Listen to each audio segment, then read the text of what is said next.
Hi வணக்கம் மச்சான். மச்சான். ம். ஆ சொல்லு என்ன? மேட்ச் பார்த்தியா ஃபைனல்? டேய், ஃபைனல் மேட்ச் முடிஞ்சு ஒரு மாசம் கழிச்சு கேக்குறீங்கடா. இல்லடா, அந்த டைம் கொஞ்சம் பிஸியா இருந்தது. Sorry guys, video on time போட முடியல. உன் வீடியோ அவன் பார்க்க போறது இல்ல. நீ யாருக்கு சாரி? பார்க்குற 10 வியூவர்ஸ்க்கு தான். ஓகேவா? ம். ஓகே. ம். ஃபைனல் மேட்சை பத்தி நம்ம ஃபர்ஸ்ட் பேசுவோம், ஓகேவா? ம். அதுக்கப்புறமா வந்து கேகேஆர் டீம்ல யார் பிளேயர் லிஸ்ட் அதை பத்தி ரிவ்யூ பண்றோம் இன்னைக்கு. So, இன்னைக்கு வந்து ஃபர்ஸ்ட் ஃபைனல் மேட்ச் சும்மா லைட்டா டச் பண்ணிட்டு அப்புறம் கேகேஆர் போன வருஷம் டிஃபெண்டிங் ஐபிஎல் சாம்பியன்ஸ் ம். அவங்களோட டீம் பத்தி பேச போறோம். ஓகே. ஸோ சொல்லு, ஃபைனல் உன்னோட கருத்து என்ன? ஃபைனல் வந்து எனக்கு தெரிஞ்சது, ரோஹித் சர்மா சூப்பரா விளையாடினாரு. நம்ம ம். ஃபர்ஸ்ட் வந்து நம்ம ஆக்சுவல் பவுலரை பத்தி பேசலாம். ஆ. பவுலிங் ஸ்பின் அட்டாக் வேற லெவல்ல இருந்துச்சு ஃபைனல்ல. நம்ம ம். வின் ஆகிறதுக்கு காரணமே ஸ்பின்னு தான். ஆ. ஓகேவா? அவ ஸ்பின் அட்டாக் சூப்பரா இருந்தது, எக்ஸ்பெஷலி வருண் சக்கரவர்த்தி, ஜடேஜா. அதாவது ராம் ஆக்சுவலா ஏஜ் எல்லாம் சொல்லுவாங்கல்ல, ஏஜ் ஜஸ்ட் நம்பர்னு சொல்லிட்டு. ம். அந்த ஃபைனல் மேட்ச்ல ஜடேஜா பார்த்த வரைக்கும் தான் தெரிஞ்சது, ஏஜ் ஜஸ்ட் நம்பர். டேய், ஏன் ஜஸ்ட் நம்பர்னா அது உனக்கு எனக்கு கிடையாதுடா. அவர் ஃபிட்டா இருக்காரு. ஆமா. அது அது அப்படிதான்டா, எல்லாருக்கும் தான் பொருந்தும். என்னது எல்லாருக்கும் எப்படிடா பொருத்தும்? ஐ மீன், யார் யாருக்கு ஸ்போர்ட்ஸ் பிளேயர் ரொம்ப ஆக்டிவா இருக்காங்களோ அவங்களுக்கு எல்லாம் பொருந்தும், ஓகேவா? எல்லாருக்குமே கிடையாது, சில பேருக்கு மட்டும்தான். ஓகே. அது அவங்க வருஷம் காலங்காலமா அதுக்கு ட்ரெயின் பண்ணி இது பண்றது, இல்லைன்னா நேச்சுரலா எதனா ஒண்ணு இருக்கணும். ஆஹா. ஸோ எனக்கு தெரிஞ்சு நியூசிலாந்து வந்து ஹம், அதை நான் சொன்னனே, கேன் வில்லியம்சன் என்னைக்குமே நான் மேட்ச் ஜெயிச்சு கொடுத்து பார்த்ததே இல்லை.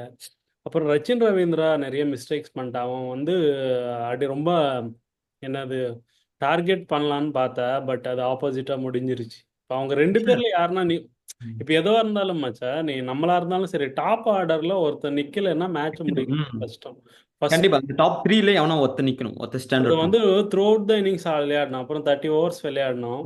ம். அது ஒன்று இருந்தது. அப்புறம் அது கேன் வில்லியம்சனும் பண்ணல. அப்புறம் ரச்சின் ரவீந்திரா தான் பண்ணியிருக்கணும் அது ஆக்சுவலா. அப்புறம் வந்து அவங்க இன்னொன்று ட்ரிக் மிஸ் பண்ணிட்டாங்க. என்னன்னா, அவங்க வந்து கான்வேவே ஆடி இருக்கலாம். ஏன்னா வில்லு எங்க மேட்ச் தவிர வேற எங்கேயுமே ஆடல. ஸோ கான்வே ஆடி இருக்கலாம். சரி, நிறைய இது முடிஞ்சிச்சு. எப்படியோ இந்தியா கப்பை ஜெயிச்சிருச்சு. இந்தியா கப் அடிச்சு. கங்க்ராச்சுலேஷன்ஸ். ஆமா, congratulation. Congratulations to team India. இன்னொரு விஷயம் வந்து எல்லாருக்கும் நோட் பண்ண நினைக்கிறேன், ஸ்ரேயஸ் ஐயரை பத்தி நிறைய பேர் பேசுனாங்க, தூக்கிடலாம் அப்படின்னு சொல்லிட்டு. ம். ஆனா எல்லா மேட்ச்லயும் அபோவ் 40 மேல வச்சாரு. அது பேச ரொம்ப இதாச்சு. அதான் அவர் நல்லா விளையாடினாரு. But super. அந்த மாதிரி விளையாடின டீம் இந்தியாவுக்கு பத்தாது மச்சான். கோலி மாதிரி கொஞ்சம் செல்ஃபிஷா ஆடணும். கோலி. ஓகேவா? ஆக்சுவலா வந்து பாத்தீங்கன்னா ராம், இன்னொன்னு வந்து பாத்தீங்கன்னா, நம்ம விளையாடும் போது எல்லா டைம் நம்மளால 6-4 அடிக்க முடியாது ராம். நம்ம பேட்டை வந்து ரொட்டேட் தான் பண்ண பார்க்கணும். சிங்கிள்ஸ் ஆமா. தான் ரொம்ப ரொம்ப இம்பார்ட்டன்ட் நமக்கு மேட்ச்ல. நம்ம ஆமா. கிரிக்கெட் அந்த 1 ரன் 2 ரன் தான் ஸ்கோரை சேர்க்குமே நம்ம நிறையா. கோலி அதோ பண்றாரு, ஓகேவா? தேவையில்லாம 4-6 அடிங்க எய்ம் பண்ணி விக்கெட் ஆகிறதோட 1 ரன் 2 ரன் ஸ்கோர் பண்றது தான் பெஸ்ட், எப்பவுமே ஆல்வேஸ் பெஸ்ட். ஆமா. ம். பட்டா லேக்கியம், ஐயோ செக்கா சாரோடது பாயிண்டர்ல, பட்டா லேக்கியம் படகட்டி பாக்கியமா. டேய், உனக்கு செக்கா எதுக்கு? சாரால வேற கரெக்டா சொல்லாரு, பட்டா லேக்கியம் படகட்டி நார்மலாவே பாக்கியம்.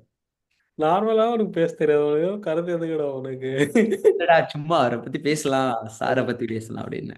பட்டா பாக்கியம் படாட்டியிலே உண்டாது. ஓ, சரி, ராம தமிழ் தெரியாது நீயே எப்படி பேசுறியே. இப்படி தெரியல. ரொம்ப அசிங்கமா இருக்கு ராம, ரொம்ப அப்புறம் அசிங்கம். ரோஹித் சர்மா வந்து சூப்பரா விளையாடினாரு. அப்புறம் கேஎல் ராகுல் வந்து அந்த அவர் கொடுத்த ரெஸ்பான்சிபிலிட்டி சூப்பரா பண்ணாரு. சூப்பரா பண்ணாரு. மேட்ச் நீலும் முடிக்கணும், fine. அதுதான் மெயின். ஸோ இது ம். வந்து தோனி விளையாடினதுக்கு அப்புறம் தான் எல்லாருக்குமே தெரிஞ்சது இந்தியாவில் ஆக்சுவலா. ம். கடைசியில் ஒருத்தர் மேட்சை முடிக்கணும் அப்படின்ட்டு. அது அது வந்து ராகுல் நல்லா பண்ணாரு. ராகுல் நல்லா பண்ணாரு. ஆமா, ம். செமிலும் ஃபைனலும் சூப்பரா பண்ணாரு, சான்ஸே ஆமா. இல்ல.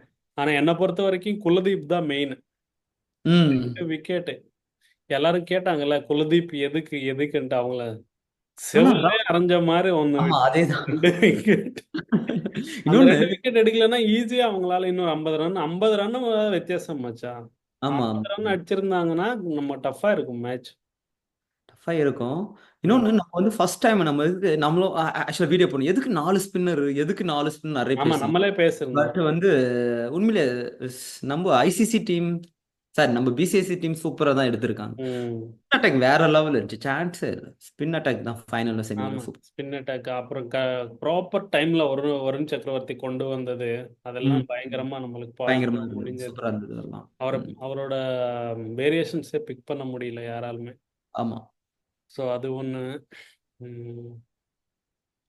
ஆனால் என்னை பொறுத்த வரைக்கும் குல்தீப்க்கு தான் நான் மேன் ஆஃப் த மேட்ச் கொடுப்பாங்கன்னு பார்த்தேன். ஓ. ரெண்டு ம். குரூஷியல் விக்கெட்ரா. ஒரு பக்கம் ரச்சின் ரவீந்திரா டாமினேட் பண்ண பார்த்தா ம். டங்குன்னு எடுத்தான் விக்கெட்டு. அப்புறம் வந்து இன்னும் வில்லியம்ஸ் வந்து எடுத்தான். ஸோ சூப்பராக இருந்தது அது. ஸோ ஸோ அடுத்து congratulations to us team India. ஏன்னா ஒரு வேர்ல்டு கப் வந்து மொத்த கண்ட்ரியோட என்னது ஒரு வைபே லிஃப்ட் பண்ணும் அப்படியே. ஆமா. அது வந்து கிரிக்கெட் பார்க்குற எல்லாரோட வைபும் லிஃப்ட் பண்ணும். இது நானே இண்டிவிஜுவலாக ஃபீல் பண்ணியிருக்கேன். ஐ மீன் எப்பப்பெல்லாம் இந்தியா வந்து இந்த மாதிரி வேர்ல்டு கப் ஜெயிப்பா அது வந்து 10 நாளைக்கு ஒரு ஒரு ஜாலியாகவே இருக்கும். ஆமா. ஸோ நம்மளும் அதுக்கு எந்த விதமான இதுவுமே இல்லாட்டி நம்மளுக்கே அப்படி இருக்கும்னா யோசிச்சு பாரு. விளையாடுற பிளேயருக்கு அப்படி இருக்கணும். ஸோ நம்ம நெக்ஸ்ட் இப்போ என்ன பண்ண போகிறோம்னா, ம். நெக்ஸ்ட் ஐபிஎல் வரப்போகுது. எனக்கு தெரிஞ்சு 10 நாள் தான் இருக்கு. ஸோ ம். ஆமா, ஃபர்ஸ்ட் 22 வந்து நம்ம மேட்ச். டிபெண்டிங் சாம்பியன்ஸ் யார் தெரியுமா? கேகேஆர். கேகேஆர் டீம் வானர் யாருன்னு சொல்லு. டீம் வானர் ஷாருக் கான். எஸ், அதெல்லாம் மறக்க முடியும். King Khan.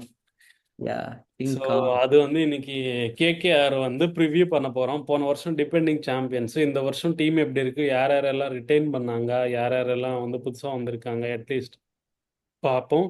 So KKR team படிக்கிறியா? யா. ம். ஸோ மொத்த பிளேயரும் படிக்கிறோமா? ஆமாம். ஓகே, ஃபர்ஸ்ட் வந்து நம்ம பேட்டர் போவோம், அடுத்தது ஆல்ரவுண்டர் போவோம், அடுத்து பவுலர் போவோம். ம். ஸோ ஃபர்ஸ்ட் பேட்டரில் வந்து அஜிங்கா ரகானி கேப்டன், ம். ரிங்கு சிங், ம். Quinton de Kock wicket keeper. ம். ஐயோ, படிக்கணும் போல தெரியுது. ஏய், என்ன மச்சான். Rahmanullah wicket keeper. ஆ. கிரிஷ் பேட்டர். யார் மச்சான் அங்கிரிஷ், ரொம்ப சின்ன பையனா? ஆ. ஆமா. Rovman Powell batter. Manish Pandey. ஓ, மனிஷ் பாண்டே இதுல இருக்காரா? 11th சித்தா. டே, நெக்ஸ்ட் டைம்ல நீயே பிடிச்சிரு, தயவுசெய்து மானம் போயிடும் போல தெரியுதே. அடப்பாவீங்களா. ஓகே, அடுத்தது ஆல்ரவுண்ட் பார்த்தா வெங்கடேஷ் ஐயர். இரு, நானே படிக்கிறேன் இரு. காப்பாத்தி விட்ட. ஸோ டே விவேஸ், நான் பேசுறத மறந்துடுங்க. இப்போ பேச இருப்பார் இங்கிலீஷ் ஸ்பீக்கர். இவர் பிஹெச்டி ஃப்ரம் ஸ்டான்ஃபோர்ட் யூனிவர்சிட்டி. ஓகேவா? பிஹெச்டி ஃப்ரம் அது விட்டுருவோம். ஃபர்ஸ்ட் வந்து நான் மொத்த பேரை பறிச்சிடுறேன். ம். So Venkatesh Iyer, Rinku Singh, Varun Chakravarthy, Andre Russell, Sunil Narine, Anrich நோக்கியா இவர் புதுசாக வந்திருக்காரு. ம். Harshit Rana, Ramandeep Singh, de Kock, Raghuvanshi, Spencer ஜான்சனும் புதுசாக வந்திருக்காரு. ரஹ்மனுல்லா குர்பாஸ், மோயின் அலி புதுசாக வந்திருக்காரு. ம். வைபவ் அரோரா, ரோமன் பவல் புதுசாக வந்திருக்காரு. இப்போ நம்மளோட கேப்டன் அஜிங்கியா ரஹானே, ம். அப்புறம் மனிஷ் பாண்டே, அப்புறம் அனுகுல் ராய் இவரும் வந்து ஓவரால் மும்பைக்கு விளையாட்டு இருந்தார் முன்னாடி. அப்புறம் லுவினித் அப்படின்னு புதுசாக ஒருத்தர் வந்திருக்காரு. அப்போ மயங்க் மார்க்கண்டே, ம். இவங்க தான் வந்திருக்கானுங்க.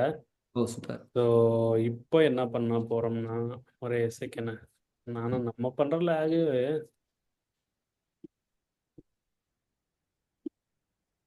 ம். ஆனா இன்னொன்னு, எனக்கு கேட்க ஏன் வின்னிங் கேப்டன் ஸ்ரேயஸரை ஏன் விட்டாங்கன்னு தெரியல. அது தெரியல, மேபி அவங்களுக்குள்ள என்ன டாக்ஸ் நம்மளுக்கு தெரியல. Is a best captain so I இப்போ ஃபீல். ஃபர்ஸ்ட் வந்து ஆக்சுவலாக வெங்கடேஷ் ஐயர் தான் நிறைய காசு போட்டு எடுத்தாங்க. கிட்டத்தட்ட 23. ஆமா, 23 crores. ஆமாம், 23 crores எடுத்தாங்க. ஸோ எல்லாருமே என்ன பண்ணாங்கன்னா, வெங்கடேஷ் ஐயர் தான் அடுத்த கேப்டனு அப்படின்னு பார்த்தாங்க. ஆனால் வெங்கடேஷ் ஐயருக்கு வந்து கொடுக்கல கேப்டன்சி. இப்போ ம். வந்து கேப்டன்சி வந்து ஜிங்ஸுக்கு தான் கொடுத்துருக்காங்க. ஓ, நம்ம யாரு, அஜிங்கே ரகானே இல்லையா? ஆமாம், ரஹானேக்கு தான் கொடுத்துருக்காங்க கேப்டன்சி.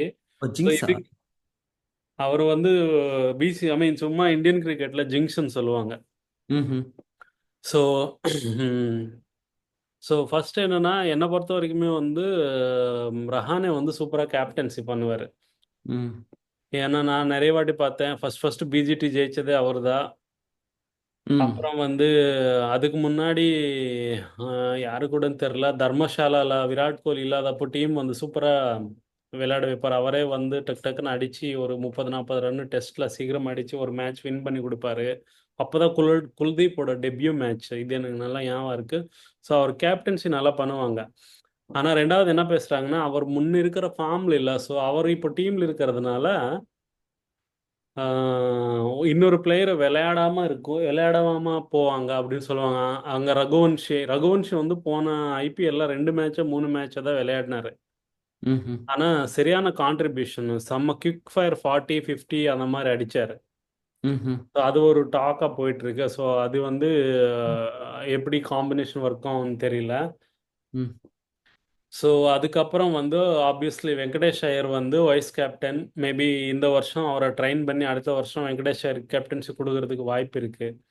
அப்புறம் ம்ஹ்ம். போன வருஷத்துக்கு இந்த வருஷத்துக்கு ஒரே பெரிய டிஃப்ரென்ஸ் என்னன்னா கேப்டன் அப்புறம் head coach. Sir head coach இல்லை மென்டார். ம்ஹ்ம். Cap captain obviously Shreyas Iyer இல்லை. அப்புறம் வந்து மென்டார் வந்து கௌதம் கம்பீர் போன வருஷம் அவரே இல்லை. ஆப்வியஸ்லி கோச் சந்திரகாந்த் பண்டித்னு ஒருத்தர் இருக்காரு. அவர் ரஞ்சிலெல்லாம் பயங்கரமாக மும்பைக்கெல்லாம் நிறைய ட்ரோஃபிஸ் வாங்கி கொடுத்துருக்காரு. அவர் வந்ததே போன வருஷம் ஜெயிச்ச மாதிரி நிறைய பேர் சொல்கிறாங்க. அதுக்கு முன்னாடி வருஷம் பண்ணார் ஆப்வியஸ்லி. ஸோ ம்ஹ்ம். அவர் இருக்காரு. அப்புறம் ஜிங்ஸ் கேப்டன்சி, அப்புறம் வெங்கடேஷ் ஐயர். அப்புறம் வெங்கடேஷ் ஐயர் எனக்கு தெரிஞ்சு தேர்ட், ஐ மீன் லைக் ஃபர்ஸ்ட் டவுனில் விளையாடுவார். ஓப்பனராக வந்து குர்பாஸு அப்புறம் சுனில் நரேன்னு விளையாடுவாங்க. வெங்கடேஷ் ஐயர் தேர்டு, ரஹானே ஃபோர்த்து, ஃபிஃப்த்தில் யார் விளையாடுவாங்க?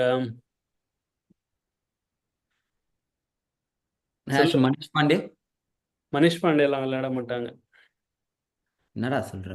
மனிஷ் பாண்டே எல்லாம் ஐபிஎல் அடிச்சு பல வருஷங்கள் ஆகுது. அவர் எதுக்கு எடுத்திருக்காங்கன்னு நிறைய பேர் கேட்குறாங்க. சாரி, இது நம்ம சொல்லலை, நிறைய மீடியா ரிப்போர்ட்ஸ் இருக்கு. ஆக்சுவலா மோயின் அலியா இருக்கலாம், ஆண்ட்ரோ ரஸ்லோ இருக்கலாம். ஆமாம். மொயின் அலி. ஆ, மோயின் அலி வாய்ப்பு இல்ல. மொயின் அலி விளையாட முடியாது. 4 ஃபாரினர்ஸ் விளையாடணும்னா அங்கேயே முடிஞ்சிடுச்சு. ஒரு ஆமா. பவுலர் வேணும்ல. ம். ம். ஸோ நிறைய பேர் ரோமன் பவல் விளையாடுவாங்கன்னு சொல்றாங்க. ஸோ ம்ஹ்ம். டாப் ஆர்டர்ல இன்னொரு சான்ஸ் இருக்கு. குவிண்டன் டீகாக் விளையாடுறதுக்கு சுனில் நரேன் பதிலா. ம்ஹ்ம். ம். கண்டிப்பா குர்பாஸ் விளையாடுவானுங்க. ம். அப்புறம் வந்து பவுலர் ஆண்ட்ரிச் நோக்கியா விளையாடுவானுங்க. ம்ஹ்ம். ஸோ இதுதான் மொத்த காம்பினேஷன். இதுல வந்து எனக்கு தெரிஞ்சு மனிஷ் பாண்டே விளையாட மாட்டாங்க இனிஷியலா. ஓகே. அப்புறம் வந்து வைபவ் அரோரா பவுலர், நல்ல பவுலர் விளையாடுவானுங்க. அவர் ஸ்பென்சர் ஜான்சர் இல்லைன்னா ஆண்ட்ரிச் நோக்கியா ஒருத்தர் தான் விளையாட முடியும். ஏன்னா ம். 2 பேர் கன்ஃபார்ம், சுனில் நரேனும் அப்புறம் அவங்க இன்னொருத்தர் இது, சாரி அவர் பேர் மறந்துருச்சு. சுனில் நரேனும் அப்புறம் வந்து ஆண்ட்ரல் ரசல். ம். இவங்க 2 பேரும் விளையாடி ஆகணும். ஏன்னா அவங்க தான் அவங்க ப்ரூவன் கமாடிட்டி. அப்படின்னா அவங்க ஏற்கனவே கேகேஆருக்கு நிறைய வருஷம் விளையாடி வின் பண்ணி கொடுத்துருக்காங்க. இவங்க 2 பேரும் விளையாடுவாங்க. மீதி 2 பேருக்கு ஸ்பாட் தான். ஒன்று குர்பாஸ் இல்லைன்னா டீகாக். இவங்க 2 பேர்ல ஒருத்தர் தான் விளையாட முடியும். ம்ஹ்ம். ஸோ ஒரு ஓப்பனர் யாரோ ஒருத்தர் விளையாடுவாங்க. அப்புறம் கண்டிப்பாக இன்னொரு ஃபாரின் ஸ்பீட் பவுலர் ஒருத்தர் வேணும். அதுக்கு வந்து 2 ஆப்ஷன்ஸ் தான் இருக்கு. ஆண்ட்ரிச் நோக்கியா, அப்படி இல்லைன்னா அர்ஷித் ராணா. ஹர்ஷித். ஃபாரின் மச்சான், ரோமன் பாவெல். ம்ஹ்ம். இவங்க 2 பேர்ல தான் ஒருத்தர் விளையாடணும். பார்க்கலாம் என்ன பண்றாங்கன்னு. நான் வந்து ம். நான் பிக் பண்ணேன்னா 11 டீம் வந்து இதில் பார்த்தீங்கன்னா பேசிக்கா தெரில. ஐ மைட் பி ராங்காக கூட இருக்கலாம். பட் அவங்க வந்து நான் பேட்டிங் கொஞ்சம் இல்லைன்னு நான் ஃபீல் பண்ணுறேன். பவுலிங் ஸ்பின் அட்டாக் வேற லெவலில் இருக்குது. பட் பேட்டிங் தான் கொஞ்சம். ஆமா, நம்ம இங்க வருண் சக்கரவர்த்தி இருக்காரு. ஸோ ஆமாம். அது ஒரு ப்ளஸ் பாயிண்ட்டு. ஆமாம். அப்புறம் வந்து சுனில் நரேன் ஆப்வியஸ்லி 4 ஓவர் போடுவார். அப்புறம் ம். ஒரு ஸ்பீட் பவுலர் ஒரு 4 ஓவர் போடுவார். மீதி 2 ஓவர் யாருன்னா மாற்றி மாற்றி வெங்கடேஷ் ஐயர் டீசெண்டாக ஒரு 2 ஓவர் 3 ஓவர் போடுவார். ம். ஸோ அப்புறம் இங்கே பெரிய இது மறந்துட்டோம், ரிங்கு சிங் வேறு இருக்கார். ஆமாம், ரிங்கு சிங் இருக்கார் ரிங்கு பேட்டிங். சிங் வந்து ஃபினிஷிங் ரோலை விளையாடுவார் இந்த வாட்டி. ம். ஸோ ஓவராலாக வச்சு பார்த்தா இந்த ஸ்குவாட் எப்படி குவாலிஃபை ஆவாங்களா? குவாலிஃபை எல்லாம் கஷ்டம். ஃபைனல்ல எல்லாம் போகிறது கஷ்டம். இது இந்த டீமை வச்சுக்கிட்டு எனக்கு தெரிஞ்சு சில டீம் எல்லாம் வேற லெவல்ல இருக்குது ஆமா. பிளேயர்ஸ். மும்பை இந்தியன்ஸ் எல்லாம் எக்ஸாம்பிள் மும்பை இந்தியன்ஸ். ம். புறா இந்த மாதிரி பிளேயர் எடுத்து வச்சுன்னு மாதிரி இருக்கும். பட் பார்க்கலாம் மேட்ச் வந்து எல்லா பிளேயர் எடுத்தனா எல்லா பிளேயரும் அந்த டைம்ல ஆட முடியாதுல்ல. பட் கேம் ம். Is always. Let's see. So அவங்க தெரியல. அவங்க வெயிட்டுக்கு எபோவ் பஞ்ச் பண்ணுவாங்களா இல்லை குவாலிஃபை ஆக மாட்டாங்களான்னு தெரியல. ம்ஹும். ஸோ வேற எதுனா சொல்லணுமா உனக்கு? நான் கமெண்ட்ஸ் வந்து என்ன சொல்றேன்னா ஒரே ஒரு கமெண்ட்ஸ் ஏன் சுரேஷ் ஐயரை விட்டான்னு சொல்லிட்டு அதுவே பெரிய லாஸ் அவங்களுக்கு அந்த ம். லீக் மேட்ச் போறதுக்கு. ஓகேவா லீக்ன்ற பாரு இதுல போறதுக்கு ஃபைனல் அந்த என்னடா சொல்லுவாங்க ஆக்ஷன். கேமா. ஆக்ஷன். ஆக்ஷன். ஆமா ஆக்ஷன் கேம் போறது. ஸோ அதனால டவுட் தான் இந்த டீம் வச்சுட்டு போறது ரொம்ப டவுட் தான். ம். சரி, ஆமா ஓகே. என்னோட கருத்து. ம். ஆமா சரி, பார்க்கலாம். பார்ப்போம். அவங்க எபோவ் எபோவ் தேர் வெயிட் பஞ்ச் பண்ண முடியுமா இல்லைன்னு பார்ப்போம். பட் மோஸ்ட் ப்ராபப்ளி இந்த வருஷம் குவாலிஃபை ஆக மாட்டாங்கன்னு தான் நிறைய பேர் சொல்கிறாங்க. ம்ஹும். சம்டைம்ஸ் வந்து அவங்க இப்போ ஐ மீன் லைக் சம்டைம்ஸ் அவங்க ரோல் ப்ராப்பராக பண்ணால் குவாலிஃபை ஆகலாம். பட் நம்ம ரெண்டு பேரும் குவாலிஃபை ஆக மாட்டாங்க அப்படின்னு நினைப்போம். ம். ஸோ அன்டில் நெக்ஸ்ட் டீம் எதனா நம்ம திருப்பி ப்ரிவ்யூ பண்ணுறதுக்கு அடுத்த டீம் நம்ம பெங்களூரை ரிவ்யூ பண்ணுவோம். அடுத்து வந்து நம்ம ஃபைனலிஸ்ட் விளையாடின எஸ்ஆர்ஹெச் பண்ண போகிறோம். இப்போ எஸ்ஆர்ஹெச். தான் ஓகே. ஃபைனல் பண்ணாங்க. ஆனால் அது எப்போ பண்ணுவோம்னு நம்மளுக்கே தெரியாது. இப்படிதான் வியூவர்ஸ். ஓகேவா நாங்க ஓகே. எப்போ மீட் பண்ணி எங்களுக்கே தெரியாது. Until then, See you.